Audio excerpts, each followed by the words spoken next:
ವೀಕ್ಷಕರೇ, ಬಿ5 ನ್ಯೂಸ್ಗೆ ಸ್ವಾಗತ. ನಾನು ಮೇಘ್ನಾ. ಸೆಪ್ಟೆಂಬರ್ 7ರಂದು ಸಂಪೂರ್ಣ ಚಂದ್ರಗ್ರಹಣ. ಸೆಪ್ಟೆಂಬರ್ 7ರಂದು ಸಂಪೂರ್ಣ ಚಂದ್ರಗ್ರಹಣ ಸಂಭವಿಸಲಿದೆ. ಗ್ರಹಣ ಸಮಯವನ್ನು ಗಮನದಲ್ಲಿಟ್ಟುಕೊಂಡು 4 ರಾಶಿ ಚಕ್ರದ ಮತ್ತು ಇತರ 4 ರಾಶಿ ಚಕ್ರಗಳಿಗೆ ರಾಜಯೋಗ ಇರುತ್ತದೆ ಎಂದು ಪ್ರಸಿದ್ಧ ಜ್ಯೋತಿಷ ಮಾಜಿ ರಾಜು ಕಿರಣ್ ಕುಮಾರ್ ಅವರು ಹೇಳಿದ್ದಾರೆ.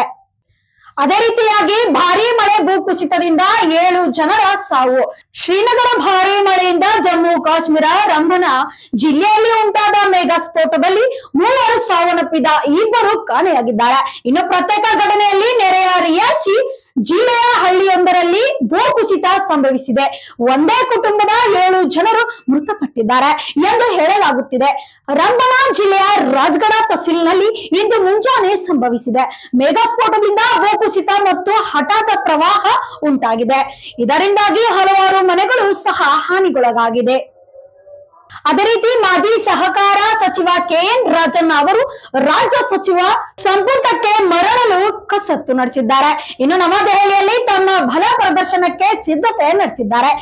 ಪಕ್ಷಾತೀತವಾಗಿ ರಾಜಣ್ಣ ಅವರು ಸಾವಿರಾರು ಬೆಂಬಲಿಗರು ಅಕ್ಟೋಬರ್ನಲ್ಲಿ ಜಂತರ್ ಮಂತರ್ನಲ್ಲಿ ಪ್ರತಿಭಟನೆ ನಡೆಸುವ ಸಾಧ್ಯತೆ ಇದ್ದು ಅವರನ್ನು ಮತ್ತೆ ಸಂಪುಟಕ್ಕೆ ಸೇರಿಸಿಕೊಳ್ಳುವಂತಹ ಕಾಂಗ್ರೆಸ್ ಪಕ್ಷದ ಹೈಕಮಾಂಡ್ಗೆ ಒತ್ತಾಯಿಸಲಿದ್ದಾರೆ. ಇನ್ನು ಮಹಿಳೆಯರ ಮೇಲಿನ ಅತ್ಯಾಚಾರ ಪ್ರಕರಣಗಳು ಸಂಖ್ಯೆ ಹೆಚ್ಚಳ ಕೂಡ ಆಗ್ತಾ ಇದೆ. ಇನ್ನು ಬೆಂಗಳೂರು ಮಹಿಳೆಯರ ಮೇಲೆ ನಡೆಯುವ ಅತ್ಯಾಚಾರ ಪ್ರಕರಣಗಳ ಸಂಖ್ಯೆ ರಾಜ್ಯದಲ್ಲಿ ಹೆಚ್ಚಾಗುತ್ತಿದೆ. ಲೈಂಗಿಕ ದೌರ್ಜನ್ಯ, ಗಂಡನಿಂದ ಕಿರುಕುಳ ಪ್ರಕರಣಗಳು ಸಂಖ್ಯೆ ಕೂಡ ಕಡಿಮೆಯಾಗುತ್ತಿಲ್ಲ. ಕಳೆದ 2-3 ವರ್ಷಗಳಿಂದ ದಾಖಲಾಗಿರುವ 1898 ಪ್ರಕರಣಗಳಲ್ಲಿ 2143 ಮಂದಿ ಆರೋಪಿಗಳನ್ನ ಬಂಧಿಸಲಾಗಿದೆ. ಇನ್ನು ಅದೇ ರೀತಿ ಶಿಕ್ಷೆಯ ಪ್ರಮಾಣ ಮಾತ್ರ ಶೂನ್ಯವಾಗಿದೆ. ನಟ ವಿಶಾಲ್ ಹಾಗೂ ನಟಿ ಸಾಯಿ ದಸ್ಮಿಕಾ ನಿಶ್ಚಿತಾರ್ಥ.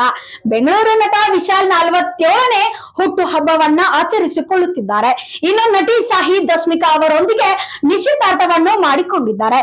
ಆಪ್ತ ಸ್ನೇಹಿತರು ಮತ್ತು ಕುಟುಂಬದ ಸಮ್ಮುಖದಲ್ಲಿ ಇಬ್ಬರು ಉಂಗುರ ಕೂಡ ಬದಲಿಸಿಕೊಂಡಿದ್ದಾರೆ.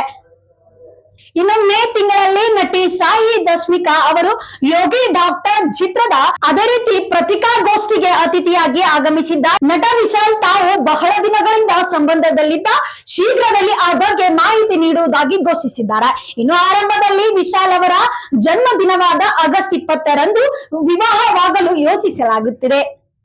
ಇನ್ನು ವೈಭವ್ ಸೂರ್ಯವಂಶಿ ಕಬಡ್ಡಿ ಆಡಿದಾಗ ವಿಶಾಖಪಟ್ಟಣಂ ಬಾಲಕನಾಗಿದ್ದಾಗಲೇ IPLಗೆ ಪದಾರ್ಪಣೆ ಮಾಡಿ ಬಿರುಸಿನ ಶತಕ ಬಾರಿಸುವ ಮೂಲಕ ವಿಶ್ವದ ಗಮನ ಸೆಳೆದ ವೈಭವ್ ಸೂರ್ಯವಂಶಿ ಇದೀಗ ಕಬಡ್ಡಿ ಕೂಡ ಆಡಿದ್ದಾರೆ. ಪ್ರೊ ಕಬಡ್ಡಿ ಲೀಗ್ನ 12ನೇ ಸೀಸನ್ ಆಗಸ್ಟ್ 29ರಂದು ಶುಕ್ರವಾರದಿಂದ ಪ್ರಾರಂಭವಾಗಿದೆ.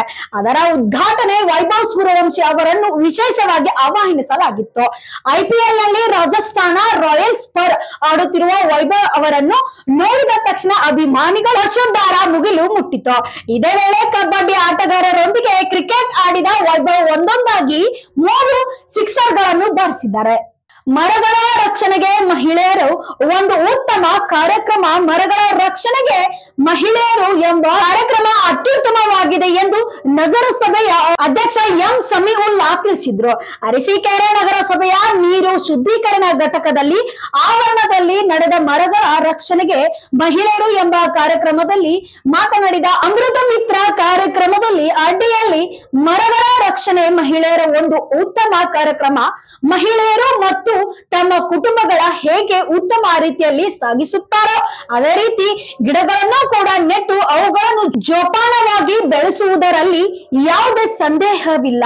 ಅದರಿಂದ ಸರ್ಕಾರದ ಈ ಚಿಂತನ ಅತ್ಯುತ್ತಮವಾಗಿದೆ ಎಂದಿದ್ದಾರೆ. ನಗರಸಭೆ ವತಿಯಿಂದ ಅಮೃತ್ ಮಿತ್ರ ಅನ್ನೋ ಒಂದು ಕಾನ್ಸೆಪ್ಟ್ ಅಲ್ಲಿ 2ನೇ ಹಂತದ ಇವತ್ತು ಏನು ಪರಿಸರಗೋಸ್ಕರ ಗಿಡ ನೆಟ್ಟುವ ಕಾರ್ಯಕ್ರಮ, ಮಹಿಳೆಗಾಗಿ ಗಿಡ ಅನ್ನೋ ಒಂದು ಕಾರ್ಯಕ್ರಮವನ್ನು ನಮ್ಮ ನಗರಸಭೆಯಿಂದ ಒಂದು ಹಮ್ಮಿಕೊಂಡಿದ್ದಾರೆ. ಈ ಕಾರ್ಯಕ್ರಮಕ್ಕೆ ನಗರಸಭಾ ಪೌರಾಯುಕ್ತರು, ಉಪಾಧ್ಯಕ್ಷರು, ಸದಸ್ಯರುಗಳು ಮತ್ತು ಇಲ್ಲಿ ಸೇರಿದಂತ ಎಲ್ಲ ಮಹಿಳಾ ಸಂಘದ ಪದಾಧಿಕಾರಿಗಳೇ ಇವತ್ತು ಮಹಿಳೆಗಾಗಿ ಇವತ್ತು ಗಿಡ ಅನ್ನೋ ಒಂದು ಕಾನ್ಸೆಪ್ಟ್ ಅಲ್ಲಿ ಇವತ್ತು ಮಾಡ್ತಿದ್ರಿ. ಇದು ಬಹಳ ಶ್ಲಾಘನೀಯ ಒಂದು ಕೆಲಸ ಅಂತ ಹೇಳಿ, ಮತ್ತೆ ಇದು ಜೊತೆಯಾಗಿ ಯಾಕೆ ಮಹಿಳೆಗಾಗಿ ಗಿಡ ಅನ್ನೋದೇ ಆ ಗಿಡಕ್ಕೆ ಅಷ್ಟು ಉತ್ತೇಜನ ಕೊಟ್ಟು ಆ ಹೆಣ್ಣು ಮಕ್ಕಳಿಗೆ ಅದ್ರ ಬಗ್ಗೆ ಕಾಳಜಿ ಇರುತ್ತೆ. ಅವರಾಗೇ ಆ ಪರಿಸರ ಬಗ್ಗೆ ಕಾಪಾಡ್ತಾರೆ. ಹೆಂಗೆ ಮನೆ ಕುಟುಂಬದ ಬಗ್ಗೆ ಕಾಪಾಡ್ತಾರೆ ಅವರು, ಅದೇ ತರ ಪರಿಸರ ಕಾಪಾಡ್ತಾರೆ. ಇನ್ನು ನಗರಸಭೆ ಸಂಯುಕ್ತ ಕೃಷ್ಣಮೂರ್ತಿ, ಉಪಾಧ್ಯಕ್ಷ ಮನೋಹರ್, ನಗರಸಭೆ ಸದಸ್ಯರುಗಳಾದ ಪ್ರೇಮ್, ಅನ್ನಪೂರ್ಣ, ದರ್ಶನ್, ನಗರಸಭೆಯ ಸಮುದಾಯ ಸಂಘಟನಾಧಿಕಾರಿ ರಾಜಶೇಖರ್ ಉಪಸ್ಥಿತರಿದ್ದರು. ಪರಭಾಷೆಯನ್ನು ಗೌರವಿಸಿ ಮತ್ತು ಭಾಷೆಯನ್ನು ಪ್ರೀತಿಸಿ. ಸೆಡಂ, ಮುದಾ ಮತ್ತು ಕುಲ್ಗುಂಡ ಭಾಗದಲ್ಲಿ ಹಳ್ಳಿಗಳಲ್ಲಿ ತೆಲುಗು ಭಾಷೆ ಪ್ರಭಾವ ಹೆಚ್ಚಾಗಿದ್ದು ಕನ್ನಡ ಭಾಷೆ ಮಕ್ಕಳ ವಿದ್ಯಾಭ್ಯಾಸಕ್ಕಾಗಿ ತೊಂದರೆಯಾಗುತ್ತಿದೆ ಎಂದು ಸ್ವಾಮಿ ಬಿ ಹಿರೇಮಠ್ ಅವರು ಹೇಳಿದ್ದಾರೆ. ಜಯ ಕರ್ನಾಟಕ ಜನಪರ ವೇದಿಕೆ ತಾಲೂಕಾ ಘಟಕದ ವತಿಯಿಂದ ದುಗನೂರು ಸರ್ಕಾರಿ ಪ್ರೌಢಶಾಲೆ ಆವರಣದಲ್ಲಿ ಹಮ್ಮಿಕೊಂಡ ಕನ್ನಡ ಜಾಗೃತಿ ಕಾರ್ಯಕ್ರಮದಲ್ಲಿ ಸಸಿ ನೆಟ್ಟು ಕಾರ್ಯಕ್ರಮವನ್ನ ಚಾಲನೆ ನೀಡಿ ಮಾತನಾಡಿದ್ರು. ಸೇಡಂ ತಾಲೂಕದಲ್ಲಿ ಅದೆಷ್ಟೋ ಸರ್ಕಾರಿ ಪ್ರೌಢಶಾಲೆಗಳವ, ಸರ್ಕಾರಿ ಪ್ರಾಥಮಿಕ ಶಾಲೆಗಳವ. ಆದ್ರೆ ಎಲ್ಲ ಶಾಲೆಗಳಲ್ಲಿ ಈ ರೀತಿಯಾಗಿ ಅವಕಾಶ ಸಿಗೋದು ಬಹಳ ಕಷ್ಟ. ಎಷ್ಟೋ ಬಾರಿ ಶಾಲೆಗಳಿಗೆ ಹೋಗಿ ಇಂಥ ಕಾರ್ಯಕ್ರಮಗಳನ್ನು ಮಾಡ್ತೀವಿ ಅಂದ್ರೂ ಕೂಡ ಕೆಲವು ಸಂದರ್ಭದಲ್ಲಿ ಅವಕಾಶ ಕೊಟ್ಟಿರಂಗಿಲ್ಲ. ಈ ಒಂದು ನಾಡು, ಈ ಒಂದು ನುಡಿಗಾಗಿ, ಈ ಒಂದು ಭಾಷೆಯ ಒಂದು ಜಾಗೃತಿಗಾಗಿ ಸಾರವರು ವೇದಿಕೆಯನ್ನು ಕಲ್ಪಿಸಿಕೊಟ್ಟಿದ್ರಲ್ಲ, ಅದರ ಸಲುವಾಗಿ ನಾವೆಲ್ಲರ ಪರವಾಗಿ ನಿಮ್ಮ ಶಾಲೆ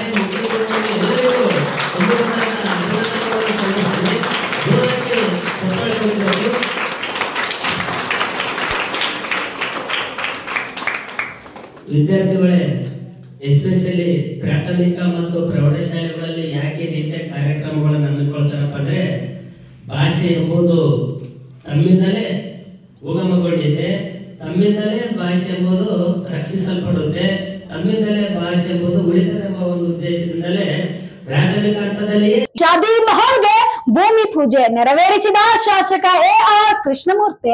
ಯಳಂದರ್, ನನ್ನ ಕ್ಷೇತ್ರದ ಅಭಿವೃದ್ಧಿಗೆ ಮಂಜೂರಾದ ಹಣದಲ್ಲಿ 50 ಲಕ್ಷ ರೂಪಾಯಿ ಹಣವನ್ನು ಮುಸ್ಲಿಂ ಸಮುದಾಯದವರು ಶಾದಿ ಮಹಲ್ ನಿರ್ಮಾಣಕ್ಕೆ ನೀಡಿದ್ದೇನೆ.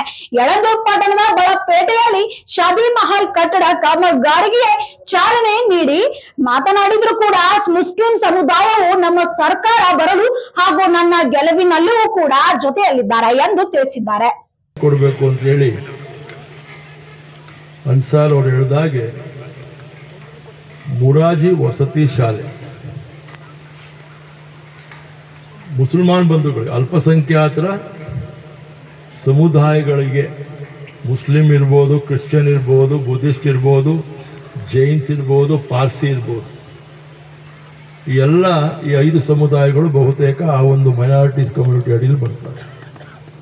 ಹೆಚ್ಚಾಗಿರ್ತಕ್ಕಂಥವ್ರು ಮುಸಲ್ಮಾನ್ ಬಂಧುಗಳು. ಹಾಗಾಗಿ ಆ ಬಂಧುಗಳ ಮಕ್ಕಳು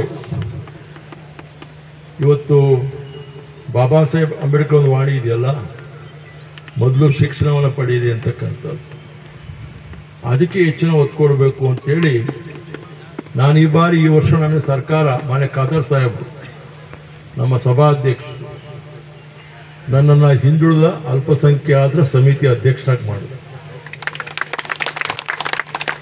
ನನ್ನ ಮುಂದೆ ಪ್ರತಿ ವಾರ ಒಂದೊಂದು ಇಲಾಖೆಯನ್ನು ನಾನು ಕರೆಸುವಂಥ ಅವಕಾಶ ಆ ಸಮಿತಿಯಲ್ಲಿದೆ. ಪ್ರತಿಯೊಂದು ನಿಗಮದ ಅಧಿಕಾರಿಗಳನ್ನು ಕರೆಸುವಂಥ ಅಧಿಕಾರ ನನಗೆ ಅದರಲ್ಲಿ ವಿನಿಯೋಗ ಆಗಿದೆ.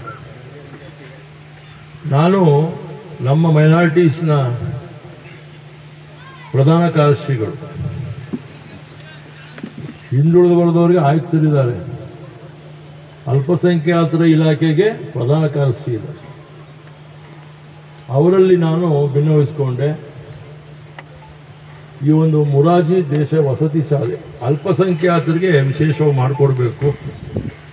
ಯಾಕಂದರೆ ಕೊಳ್ಳೇಗಾಲದ ಆ ಗಡಿಯಿಂದ, ಕೌದಳ್ಳಿ ಆ ಭಾಗದಿಂದ ಎಲ್ಲ ಮಕ್ಕಳು ಗುಂಡ್ಲುಪೇಟೆಗೆ ಹೋಗ್ತಾ ಇದ್ದಾರೆ.